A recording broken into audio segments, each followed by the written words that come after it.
is back with its third season. Now, this isn't a show that I've covered on the channel yet, but I've been a massive fan since season 1. So if you haven't seen the show, it's essentially a mystery box style effort, which makes sense as it's from the producers and creators of Lost. But don't let that put you off because it's not got Lost in its plot yet. That is why I won't do 2 shows a night anymore, babe. I won't do. Like and subscribe, by the way. The premise is dozens of people have arrived in a mysterious town they can't then escape from or are hunted by monsters that come out of the forest at night. No one knows why they're there or why they can't leave. But with monsters, visions, and mystery, this show really makes you think, and that's why I've decided to cover it, because I love a theory video. If you've watched any of my Silo or Foundation stuff, you know that. And this show is actually jam-packed to the gills with them. Every single one of these pins is a different resident who drove in from a different location. But if you have seen the show, I really want to know what you guys thought of the first 2 seasons, so let me know in the comments below. But let's get to From Season 3, Episode 1. As always, I'm Al, this is the Geek in Review, so let's get to it. So Season 3 picks up exactly where Season 2 left off, with Tabitha now having escaped the town after being pushed out of the lighthouse by the boy in white. He's now in a hospital in Maine. Do you get the Stephen King reference here? Because if you have seen the show, it is serious Stephen King vibes, so if you like that, maybe check it out, that's all I'm saying. So she's been found in Maine, off a hiking trail in the woods. And remember, at this point, she's been gone for weeks, or maybe longer, and as far as we know, ever to have escaped the town. And you can tell in this scene she can't really believe she made it out either, as it wasn't even her intention at the end of season 2. Plus, now she's back in the real world, how does she explain what's been going on and where her family are? Because no one's going to believe anything that she says. So I guess one of the new mysteries this season is going to be, how does she get back to the town, or how does she get back to get her family out? Jim and her 2 kids are still trapped there and have no idea where she is, let alone the fact that she managed to get out. She checks herself out of the hospital before the police arrive to interview her and sees the boy in white. Tabitha manages to call her mother, not really telling her what's happened to her and her family, but again, how could she do that because no one's going to understand it? Anyway, with nowhere else to go, she gives confession to a priest, so she sort of tells him what's happened, but it doesn't make any sense unless you've kind of lived through it, and anyone listening to what she has to say is just going to think that she's got some sort of mental illness or head injury that's caused it. But she does have one clue, and that's the lunchbox that Victor gave her, which he's had since he was a child, all those decades back before he went to the town.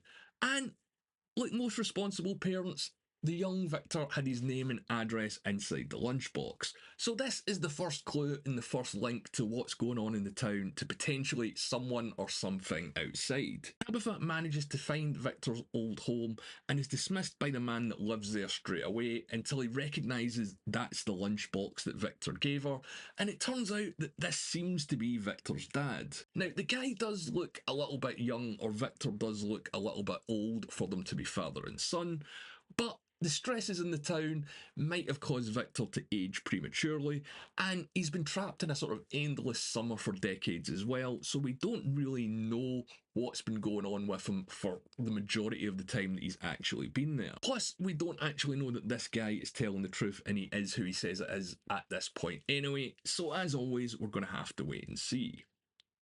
But back in the town, they're still facing crisis after crisis, and the main one is the food shortage and the oncoming winter.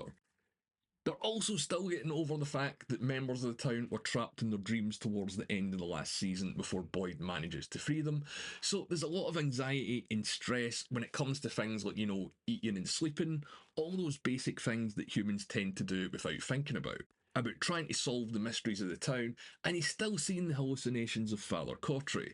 Now, this is a very interesting scene because Boyd straight up asks the dead father what exactly he is, and this is the answer.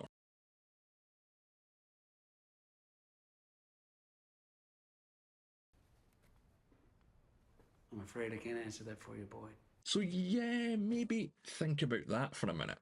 Jim, obviously concerned that his wife's gone missing, wants to go and find out what's happened to Tabitha, and Boyd is dead against it, knowing that there's something else out there in the forest that could be a threat to the people of the town.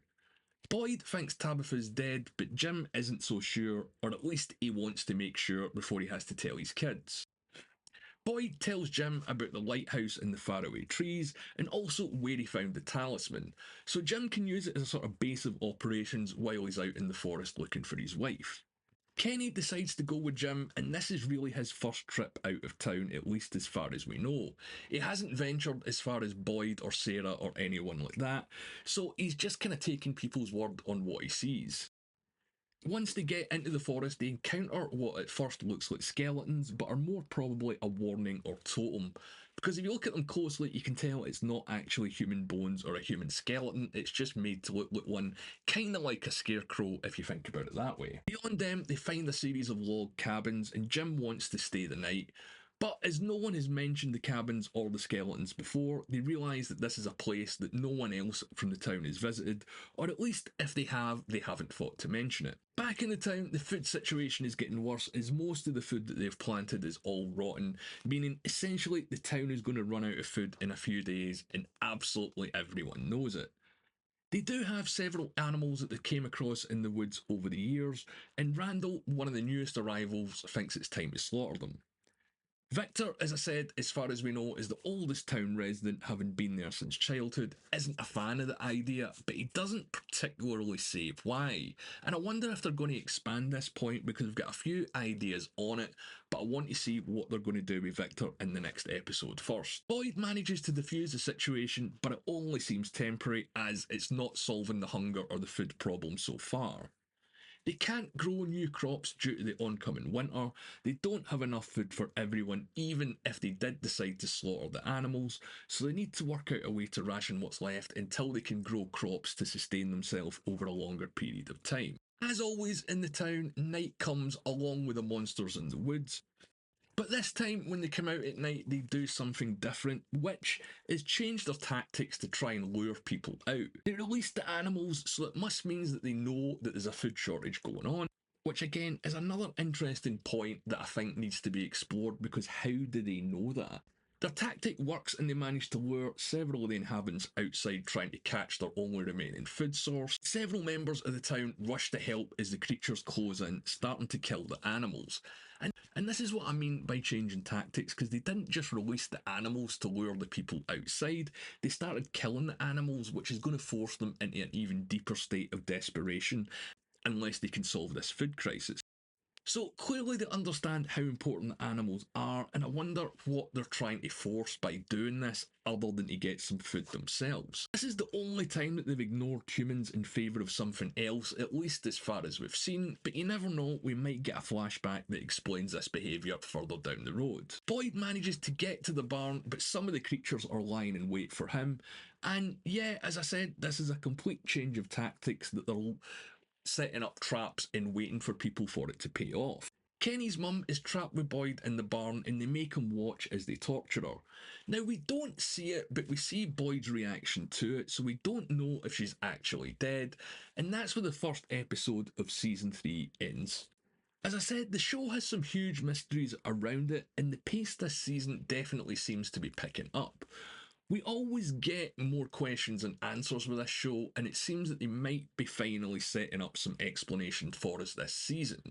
Now, if you don't like the whole mystery box element to this probably isn't going to be the show for you. The reason that I haven't covered it so far is because the show doesn't really follow any set structure and the normal rules don't apply in the town. It's kind of hard to theorise on where the show is going to go. But after 2 seasons, I think it's a bit more fairer and a bit more realistic to maybe make a bit more accurate predictions and guesses. And speaking of which, I want to know what you guys think. If you watched the first or the second season, I want to hear all your theories on what's going on. How did they get there? Why are they there? And how are they going to get out? It seems that the show is gearing up for some high drama this season, but will we finally get the answers that we want? Although we're only 1 episode in, I've got a feeling that we're going to get some of the questions answered that we've been waiting for all these years. I'm going to be doing more videos on From about the creatures and the characters in this town, so make sure you subscribe to the channel so you don't miss it.